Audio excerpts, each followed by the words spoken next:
tudo bem? Meu nome é Roger Belling. Eu estou aqui como jovem cientista do estado do Rio de Janeiro, pela FAPERJ, e também representando a EMAP, a Escola de Matemática Aplicada da Fundação Getúlio Vargas, a FGV. Eu sou pesquisador de uma área chamada de otimização contínua, e muitas vezes em otimização contínua nós buscamos pelo que é chamado de ponto fixo. Na otimização contínua você quer otimizar um processo, maximizar ou minimizar uma função sujeito a restrições, e muitas vezes a gente busca pelo que nós chamamos de ponto fixo. Existe um teorema em análise matemática bastante famoso que trata de pontos fixos. É um teorema, como eu falei, bastante avançado, é o teorema do ponto fixo de Banach.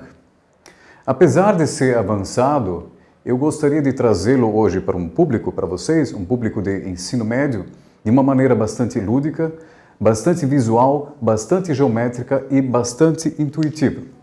Deixe-me escrever o nome desse teorema.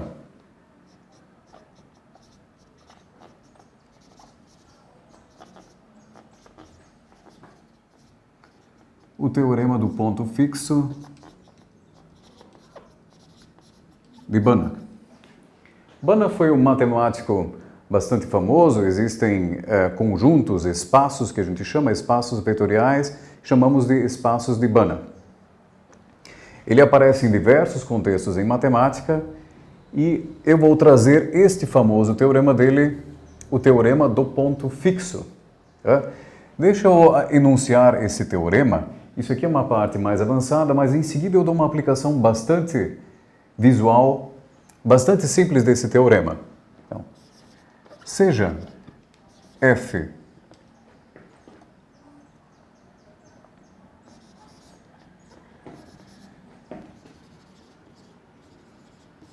uma contração e M um espaço métrico completo. São essas as nossas hipóteses. Nesse momento, eu não tenho como falar para um público de ensino médio o que vem a ser um espaço métrico completo. Mas daqui a pouco eu dou uma pequena noção desse conceito aqui. Bom, temos essas hipóteses. Sob essas hipóteses, nós temos a existência, existe um único, existe é único, ponto fixo para f. Ou seja, temos um W barra pertencente a M tal que f de W barra é igual a W barra. Essa é a definição de ponto fixo. Eu tenho aqui uma função que tem o domínio M, o contradomínio aqui também é M, ou seja, a imagem ela cai toda nesse conjunto M, e eu digo que existe é único um ponto tal que a f desse ponto é igual ao próprio ponto. Simples assim, esse é o teorema do ponto fixo de Banach. Como eu comentei, eu não tenho, nesse tempo e também no contexto de ensino médio, explicar o que vem a ser um espaço métrico completo. Agora, a aplicação que eu quero passar para vocês, ela é bastante intuitiva, bastante visual. Tá legal? Todo mundo já teve, de certa maneira, um contato com um ponto fixo. É muito comum de você entrar num shopping center, em banheiros de shopping center, em que você tem um espelho à sua frente e um espelho atrás de você. Quando você tem uma situação assim, a sua imagem é refletida pelo primeiro espelho e refletida atrás de você, e existe uma reflexão de ida e volta, de frente e para trás. Isso vai gerando pequenas imagens que vão convergindo a um ponto. Vocês já podem ter notado isso. Esse é um ponto fixo relacionado a esse espelhamento mútuo. O que também acontece muitas vezes, numa apresentação, você está fazendo alguma palestra online e o seu software ele acaba gerando um monte de imagens suas que vão diminuindo e essas imagens também vão convergindo para um ponto fixo. Para deixar isso um pouco mais preciso, né, deixa eu apagar esse quadro aqui e falar de uma coisa que talvez pareça bastante mágica para vocês, uma aplicação desse teorema do ponto fixo de Banach. Suponha que você tem uma foto da sua família, uma foto que você goste bastante, e você faz uma redução dessa foto. Eu tenho aqui a foto original em preto, e deixe-me jogar uma redução dessa foto.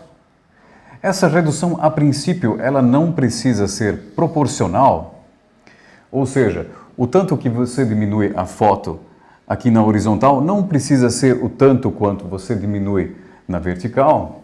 Agora, o importante é que você tenha feito uma redução da foto, tanto na horizontal como na vertical, e que você tenha jogado a sua foto reduzida em cima da foto original. O que acaba acontecendo é que você pode utilizar o teorema do ponto fixo de Banach para garantir a existência e unicidade de um ponto em comum entre as fotos. Se eu tivesse colocado essa foto verde aqui, ó, totalmente contida na original, mas desse jeito aqui, fica simples de ver que você tem um ponto em comum, né? O ponto em comum é justamente esse canto inferior esquerdo. Tá certo? Agora, se essa foto ela é jogada mais aqui para o meio e você rotaciona ela, o que me garante que eu tenho um ponto em comum entre as duas fotos? Esse ponto em comum é o que faz o papel do ponto fixo no teorema formal que eu acabei de passar. Esse teorema formal, ele aparece no final de uma graduação em matemática, em cursos de mestrado ou até de doutorado, em áreas que têm a ver com matemática. Então, é uma coisa bastante profunda.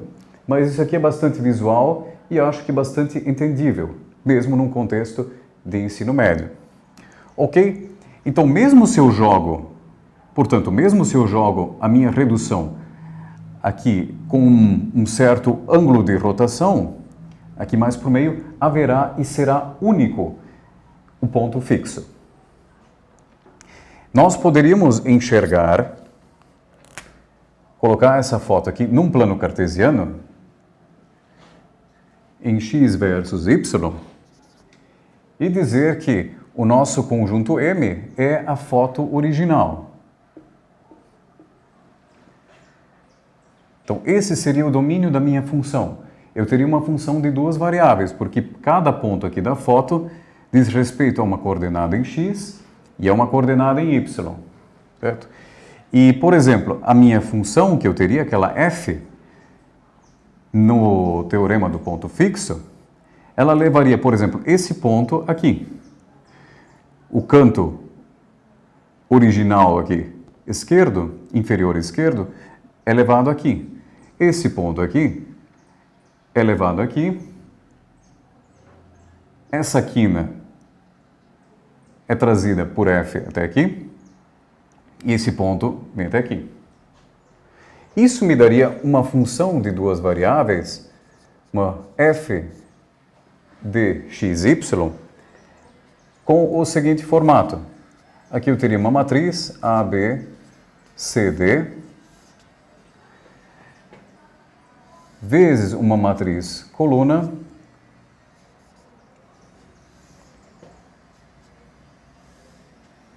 mais aqui uma matriz coluna, deixe-me escrever aqui R e S. As suas variáveis seriam x e y, e existe uma matriz, aqui 2 por 2, e uma matriz 2 por 1, que iria modelar essa minha redução da foto e o posicionamento dessa redução aqui em cima da foto original. O meu conjunto M seria esse retângulo grande e nas hipóteses do teorema eu peço para que a minha função leve pontos do M em M, que é o que está acontecendo aqui, né? A diminuição da foto, ela está completamente contida nesse meu conjunto M dado por esse retângulo.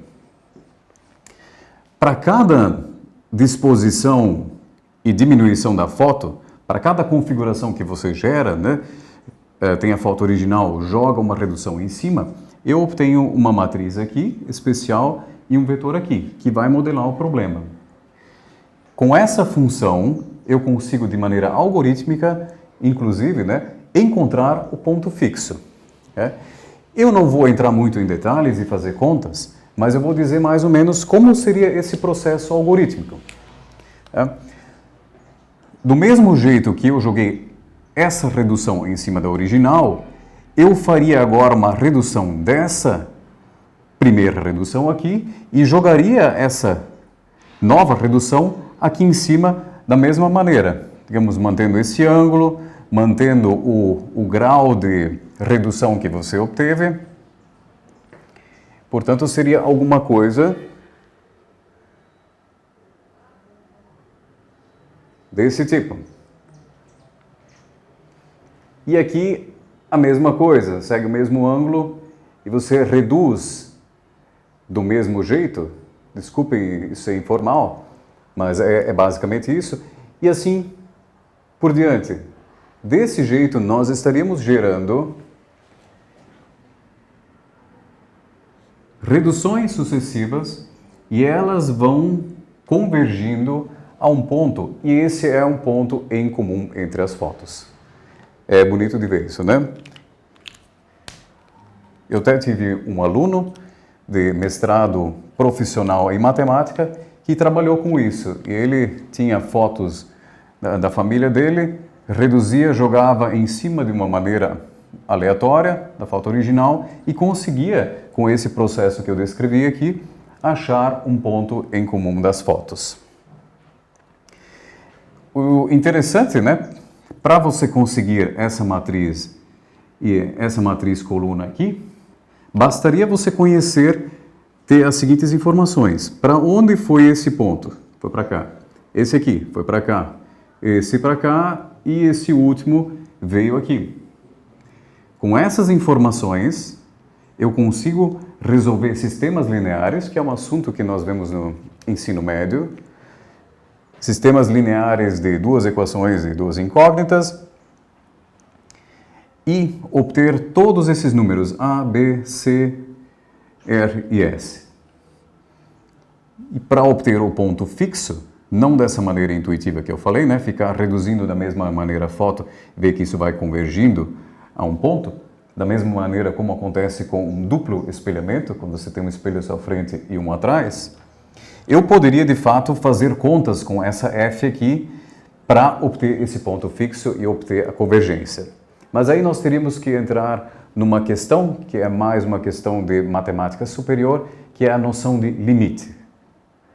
Mas no nosso contexto, o limite seria realmente essas imagens que estão diminuindo e estão convergindo a um ponto.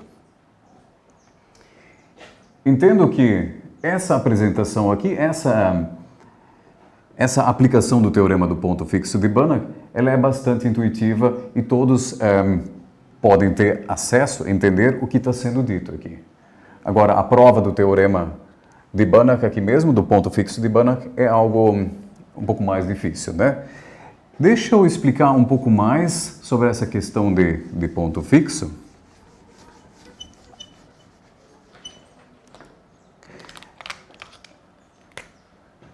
Agora vamos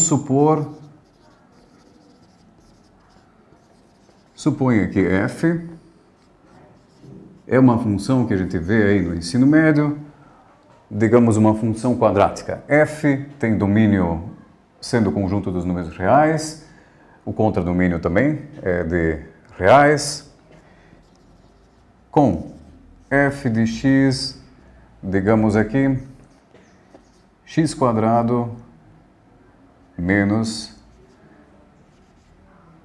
3x. Uma função quadrática cujo gráfico nós conseguimos esboçar sem muitas dificuldades. Aqui nós vemos que, claro, né? Se colocarmos o x em evidência, sobra aqui x menos 3, portanto aqui é x vezes x dá o x quadrado, x vezes menos 3, menos 3x. Quando eu fatoro esse polinômio de grau 2 aqui desse jeito, eu vejo que as raízes aqui dessa função, ou seja, onde f se anula, são precisamente 0 e 3, né? Porque se eu coloco 0 no lugar de x, fica 0 vezes algo, que dá 0. Se eu coloco 3 aqui no lugar, fica 3 menos 3, 0 vezes algo dá 0. Deixa eu esboçar aqui. Temos 0 e 3. E poderíamos nos perguntar, será que essa função aqui, ela possui ponto fixo? Ou o que vem a ser ponto fixo? Eu defini no próprio teorema o que é um ponto fixo. Você quer que f de w barra seja igual a w barra. Vejamos se essa função aqui tem ponto fixo. Teremos pontos fixos e serão inclusive 2. Você pode pensar que os pontos fixos, eles virão de você fazer a intersecção do gráfico dessa função f com a reta dada por x igual a y. Deixa eu esboçar essa reta aqui. A reta y aqui igual a x. Em preto nós temos o gráfico de f. O gráfico de f aqui. E a gente se pergunta qual é a intersecção da reta y igual a x com o gráfico de f. Porque isso vai me dar pontos tais que f nesse ponto é igual ao próprio ponto. Poderíamos calcular aqui, não é? Você teria que fazer a seguinte conta. F de x deve ser igual ao próprio x. Essa é a nossa definição de ponto fixo. Mas f de x é dado por x quadrado menos 3x. Igualar isso a x nos daria o quê? X quadrado menos. Somando o oposto de menos x dos dois lados, o que popularmente nós chamamos de passar o x para o primeiro membro aqui, nos daria x quadrado menos 4x igual a 0. Daqui sairia que o x tem que ser ou 0 ou x tem que ser igual a 4. Isso nos diria que nós temos dois pontos fixos. Aqui, esse ponto é 4, 4, e aqui 0 e 0. Né? Podem conferir aqui. Deixa eu apagar essa parte.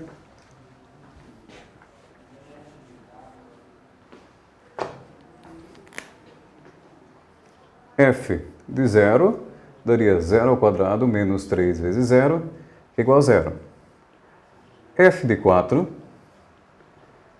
seria 4 ao quadrado menos 3 vezes 4, ou seja, 16 menos 12, que é precisamente 4.